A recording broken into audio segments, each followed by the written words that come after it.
За малчтын тухай хууль. За энэ дээр бол мантахаа гишүүн бол одоо малчны тухай суур хуулийг оруулж ирсэн. Ямар ч байсан бид мал аж ахуйн талаар суур хуультай боллоо. Тэн дээр би ажилласан. Дээр нь уур амьсгалын өөрчлөлтийн тухай хууль. Яаж малчтай, яаж байгалыг хамгаалах вэ гэдгийг орууллаа. Миний их сэтгэл өгч бас их дэмжиж ажилласан хууль бол барилгын тухай хууль. Орон сууцчлуулах тухай хууль.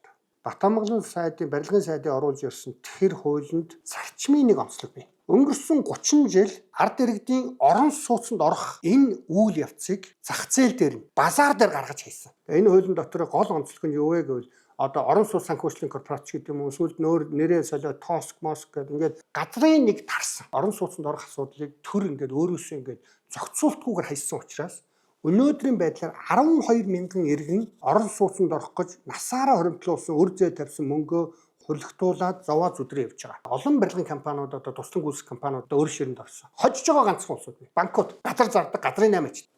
Төрөөс зохицуулъя. Төр өөрөө байшин барих гэсэн санаа биш шүү. Төрөөс хуулиар зохицуул зохион байгуулалт хийж өгье гэдэг хуулийг Батамгалан сайд оруулж ирлээ. За энэ хуулийг би дэмжиж бас ажиллалаа. Ингээд миний хувьд бараг нэг 12 хуулийн дээр ажилласан байдгийг.